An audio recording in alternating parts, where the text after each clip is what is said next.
What's up, guys? It's your boy, Parrish Oglesby with Uncut Gems. Hey, guys.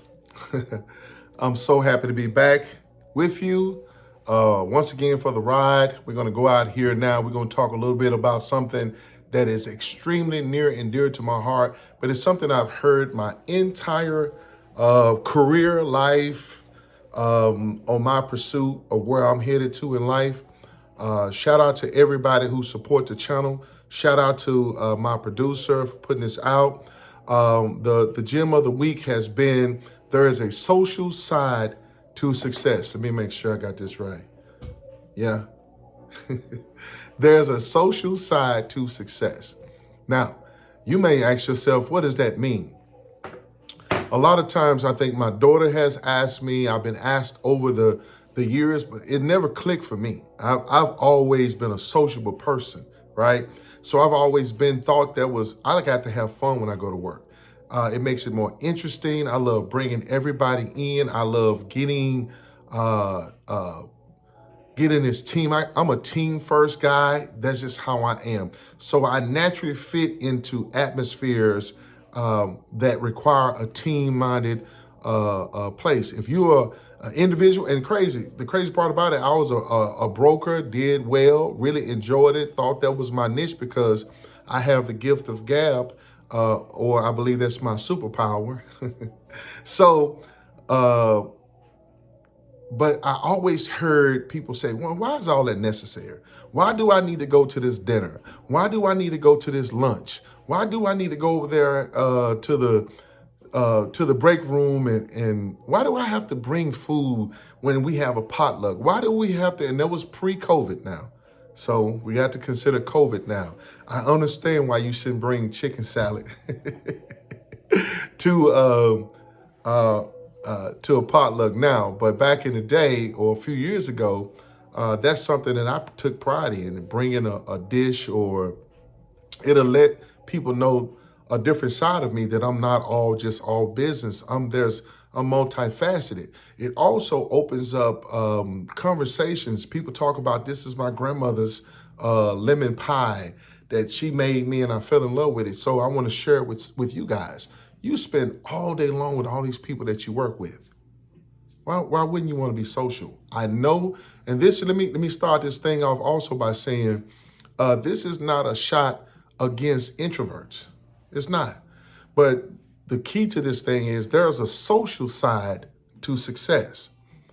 I can remember, and this is something that's added. I was living in St. Louis and I was working in St. Louis. Man, I miss those good old days. And I used to I was single. I was doing my thing and thought I was a gunslinger. You feel what I'm saying?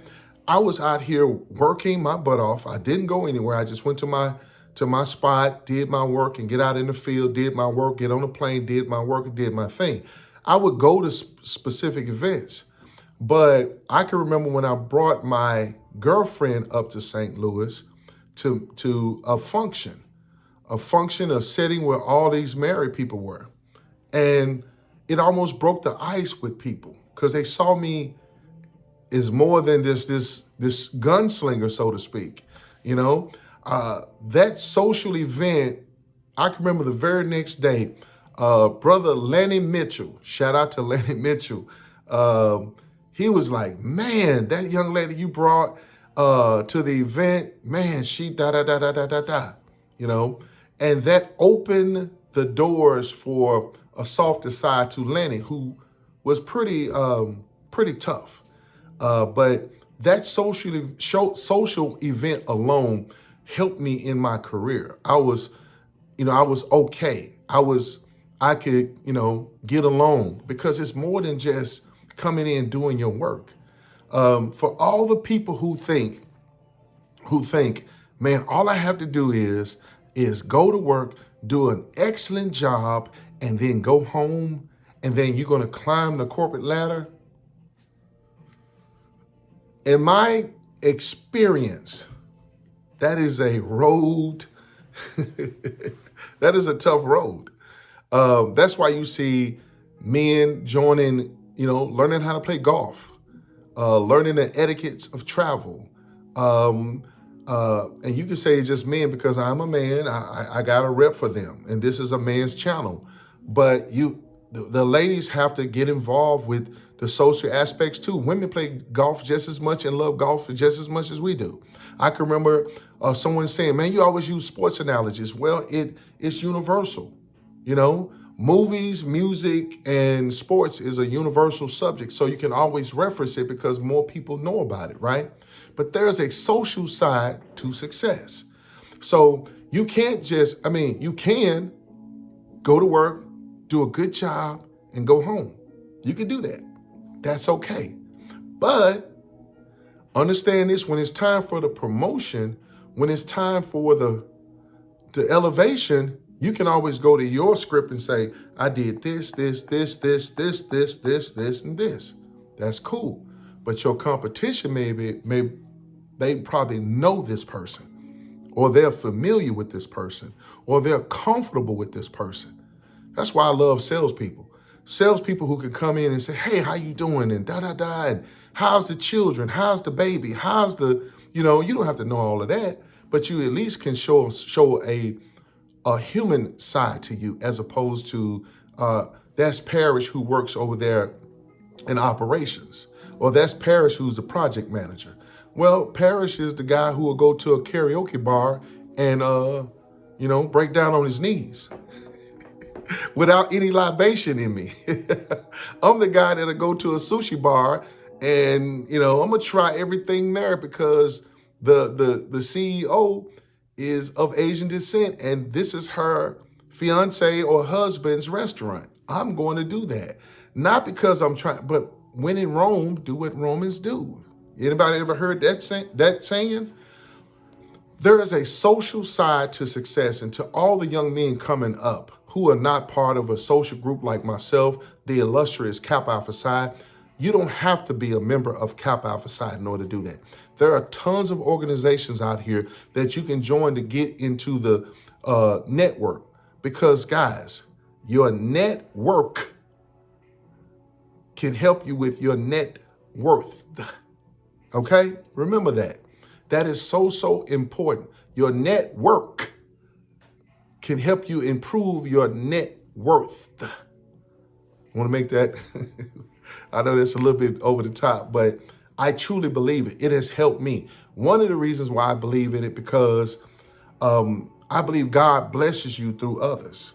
So it's about relationships. And you've heard me on this channel a million times talk about the importance of relationships. I'll make sure this thing is bothering me right here. I know y'all think this dude is a stickler, but this is my narrative. This is my production. So I want to make sure I look the best. And so this platform of mine can reach you. So I'm going to say it again. I can remember being very, very shy as a kid. And I told somebody the other day that my mother used to have to my teachers used to have to call my mother and tell them, your son don't speak. Your son he don't say anything. You need to get him to speak at class. And I was horribly shy. No one believes that. But I was, over the top shy. I didn't want to go to school when I was a little kid. I wanted to stay home with my mom. It's safe over here with her, I was a full-blown mama's boy.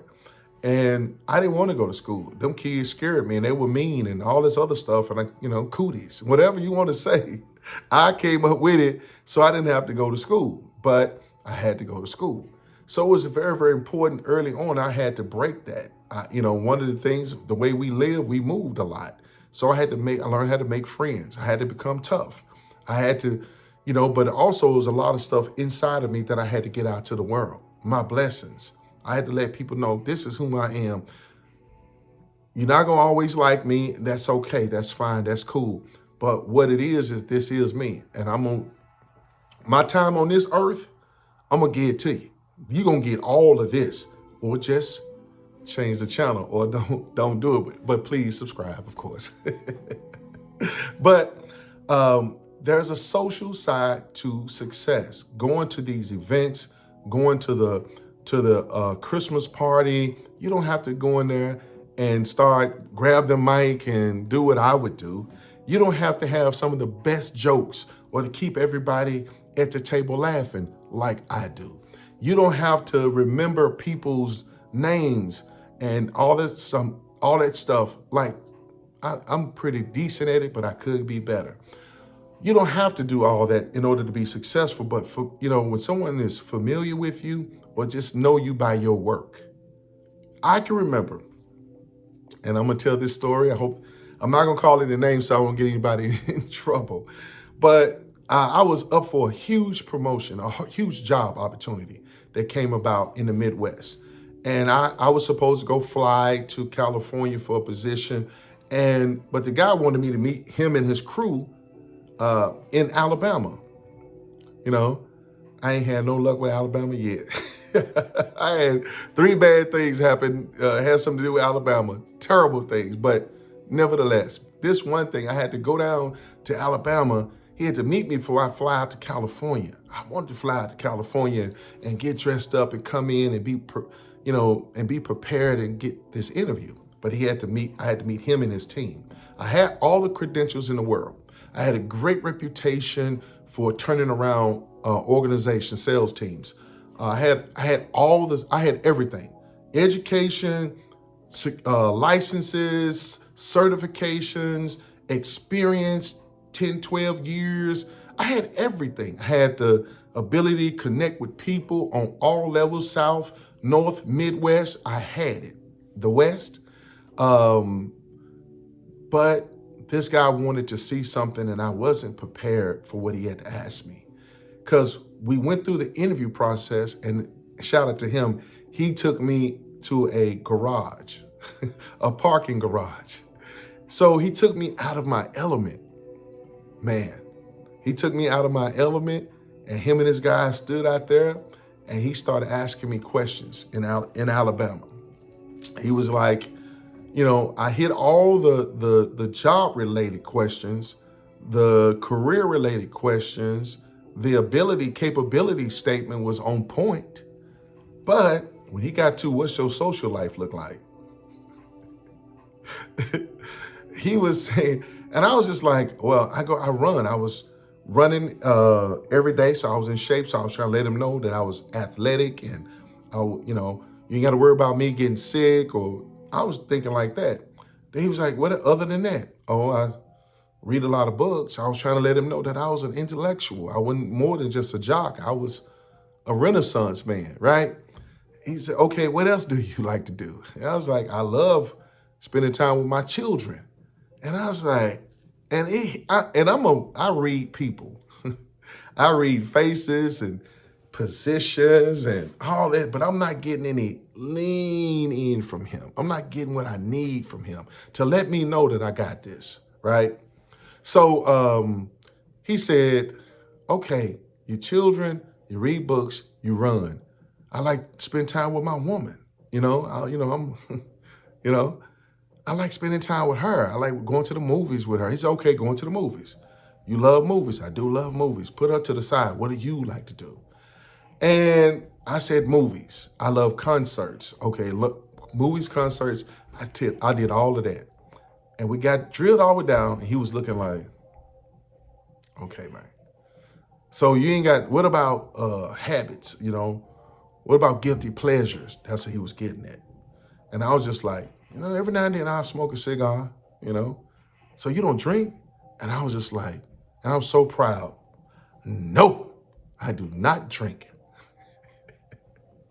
I said that with such pride, because I'm not a drinker. I'm just not. I've never been. I like a sip here and there, but I can go a whole year and not drink alcohol. That's just me. No judgment. It never took, so to speak. So I'm telling this, and I'm like, come on, man, I got it. I can do this. And he was just like, you can. And he said, we'll get back with you. And I knew right then and there it was not happening. So as soon as I got back to St. Louis, I got the email saying, we're going to go in another direction. We talking about, I already had a dream job at the time. So the blow was lessened by the fact that I had a great job. But this job was going to pay 3 times what this dream job was going to pay. and I was going to be all over possibly the world. The world, Craig. So here I am missing this opportunity. And so fast forward, I meet this guy again, and he tell me, I asked him, like, what was it? Matter of fact, he saw me, and before I even get out of my mouth, he was like, I know I never talked to you about this, whatever, but I want to tell you why you didn't get the position. He was like, we don't want a Boy Scout with us. We don't want anybody telling on us.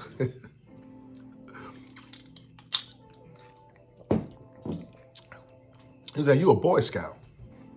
And my guys weren't Boy Scouts. My guys are cutthroat monsters.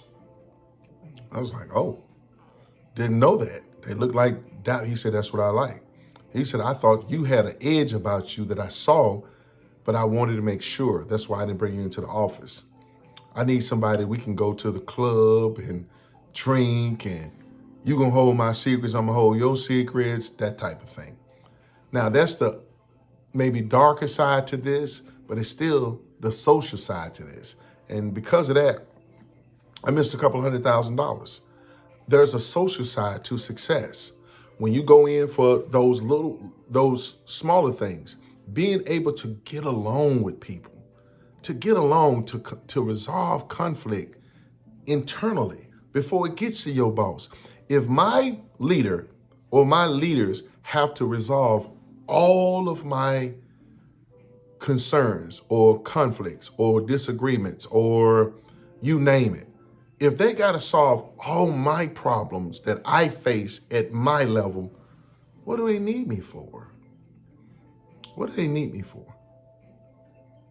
If all you bring, okay, I become one more problem that he has or she has to fix, right? And you don't want to be one more problem. They already got 99 problems, and you shouldn't be one. You shouldn't be one. Today I walked in and I was talking to one of my leaders, and they said, how is this department going? How is this particular issue or department is going? I have many, many projects. And I said, oh, it's going great, man. And he was just like, that's one less headache that I have. And I thank you for it. But let's go back. How did I make that situation my situation? How did I remove that headache? It became when I went out to lunch with this department, and I started building that connection. And I wouldn't talk about work, I was talking about me. I was wanting to know them. It was me going, when they went to lunch, even though that's not my department, when they went to lunch, I went to lunch. When they had a celebration, I was at that celebration. When they had a young lady, she got a new job, and they were like, Parrish, we having this over here on Thursday to celebrate her leaving, da da da da da. Man, I've been on the Zoom calls with her for a while now. Let me go over there and shake her hand, congratulate her. Other people see that kind of stuff. There's a social side to success. Well, guess what? The more I make myself part of their team and make them feel like I'm a part of their team, they will see me as an asset. I'm adding value. And they see me more than just, well, Parrish, this guy with his picture, on a good picture, on that Zoom or on his Teams meeting. On that Teams meeting. We got, that's important, guys. That is important.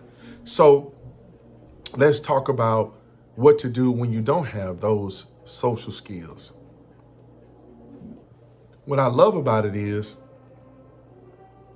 your social skills, you can actually attain them.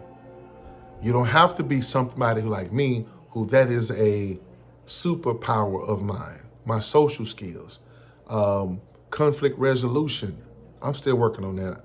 I'm better at it in business than in relationships, obviously, but I'm getting better at it in that regard as well.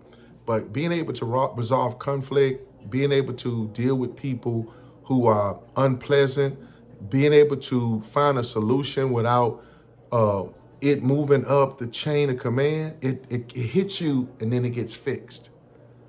That right there, how do you do that? You do that helps when you have a social relationship with people. I go by, I have bought my favorite crumble cookie and gave it out to people. I'm, bringing food in. And some people call that a bribe. Not a bribe. That's just being nice. It's just being cordial. I don't get it. Why are we so resistant of that? When we go to the playground and our mother or father takes us to the playground, they always tell us to play nice. They didn't say, go on this playground, don't play with nobody, don't talk to nobody, just play with your toy on this playground, don't look at nobody. And if you got a mom and dad like that, they tripping. They wilding, they wrong. I ain't gonna tell nobody how to run their life for their kids. But the point of the matter still remains is from the time we are little, that's why it's important that you have a social side. So because there's gonna be some kid, there's some kid that digging in his nose that, that's gonna be a bully. You gotta learn how to deal with bullies. They got bullies at work. People think once you get out of high school ends. That's not true. Them same bullies leave high school, they go off to college. If somebody don't deal with them in high school or middle school, they go to high school, become bullies there until somebody deal with them. They go to college, become bullies, somebody deal with them there. If they don't somebody, they go out into the world and become bullies. It's just the way it is until somebody deal with them. And some people never get dealt with. That's okay. But I know for a fact, and we're talking about men and women. We're not talking about just men. We're talking about men and women, bullies. You gotta learn how to deal with that. You gotta learn how to overcome adversity. I can remember becoming an analyst, and I know I'm coming up long, becoming an analyst. And Fatima, hey Fatima, that's one of my, Fatima was she was a senior, she was an analyst when I first came in, a financial analyst, and at FICC. And she was hard on me. And I didn't know why. But because of her, she was from, I think, Africa. She's from Africa or some part of that country. And she had a very thick accent. And she was trying to explain Excel programming. I'm good at Excel, but she is an artist when it comes to Excel. And for her to have to work with somebody who was not skilled in the programming Excel, which is top level stuff. This girl was exceptionally smart. This woman, and give her props. Oh, but I could not stand her at first. Oh, I used to dread seeing her face. Dread it. But I had to go sit beside her every single day and learn how to use Excel at the highest level. Because my job, I did it all day, right? And so I thank God for her because she did it. She wasn't happy about it. she was not happy about doing it, but she did it. And I was an eager learner at the time. So but I would crack jokes. I would always, because at the point I was going to work, I was going home and saying, man, whoo, this lady here. Oh my gosh, she's so mean to me. So what I had to do was I had to actually just keep a positive attitude and kind of grind my way through it. Meanwhile, being positive and, cracking a few jokes here. I would mimic how she would say, there are sheets in Excel, sheet 1, sheet 2. She would say, shit 1 and shit 2. And I was like, it say sheet, it ain't shit. And she, one day she fell out laughing when I was mimicking her one day, and she could not stop laughing about that. But I had to break the ice. But when I did that, man, me and Fatima became so cool and so close, and she helped me become a senior analyst. And because I was learning it, I was rolling with it. But that was an opportunity. Instead of me saying, man, I can't stand this woman. Because guess what? When I was in my 20s, I was just like, man, that woman said one more word to me. That's our mindset.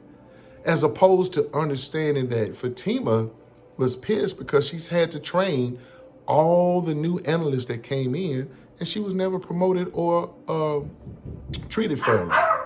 Forgive me. Phoebe, go get in your bed, girl. Get in your bed. That's why you can't have dogs when, you're doing your thing. But I'm going to wrap this thing up because Phoebe didn't ruin my mood, my mojo. But yeah, Fatima had been overlooked, and I was one more analyst that she had to train. They should have promoted her. I became a senior analyst before she did. That's ridiculous. Shout out to them for doing that, but it is what it is. But that's why she was a little perturbed. But when she realized that man, we on the same team, we gonna help each other. And we worked together and we became good friends. I met her husband and I used to joke with him all the time and her. And she shout out to her, wherever she is. I know she's exceptional. I think she's at FedEx now. She is a bad woman. She is so intelligent and she has a wonderful spirit. But if it wasn't for me going toward her social side, I don't think if I didn't grow and get out of my old mode, like she say, one more word, just one more word, and this is it. Can't do it like that. There's a social side to success. People want to promote who they get along with. People want to know that they can count on you when they send you over there to another side of the building. You're not gonna make them look bad. You don't want to send your kids out. Have you ever seen kids go out there and act ugly and show out? Guess what? You making your mom and daddy look bad. Now I know nowadays they don't nobody care. The mom and daddy making the kids look bad. But the biggest thing is when they want to know, when they send you out into the world or to talk to clients, to do this, they want to be able to trust what they're getting is going to be what they're getting, right? So that's important. So I'm not going to go any further because Phoebe came in here thinking she's going to rip somebody apart. She's my security dog. And she's part of Uncut Gems. Forgive me. I had to put up our thought. So forgive me. But guys, young men out there, remember this channel is ordinary men doing extraordinary things. That's ordinary men doing extraordinary things. And remember, guys, there is a social side to success. You have to get out there, get out of your comfort zone, and remember, man, God blesses you through people. And you're going to bless people. God's going to bless people through you.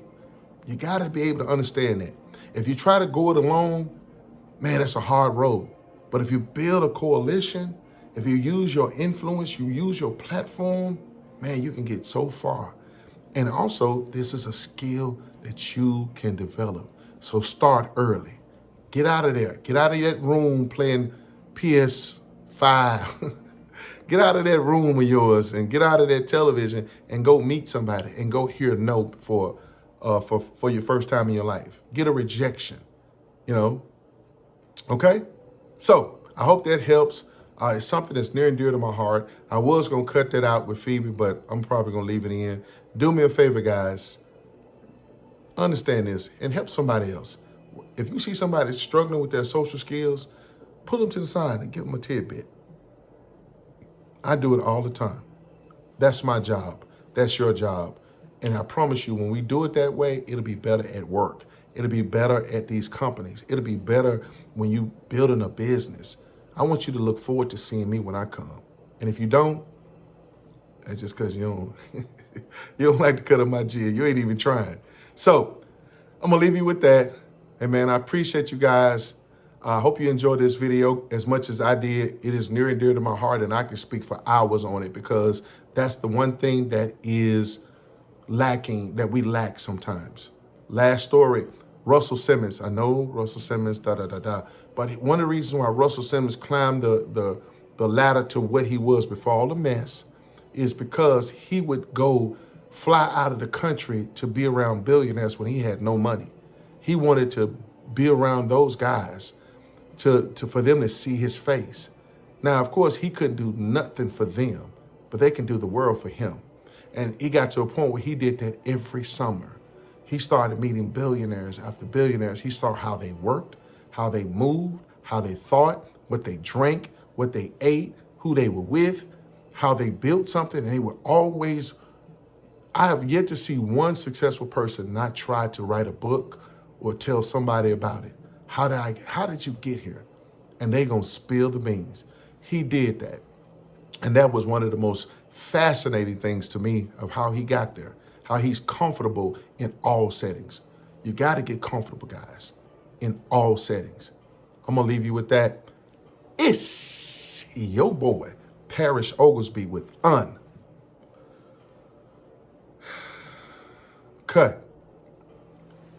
Gems. Peace.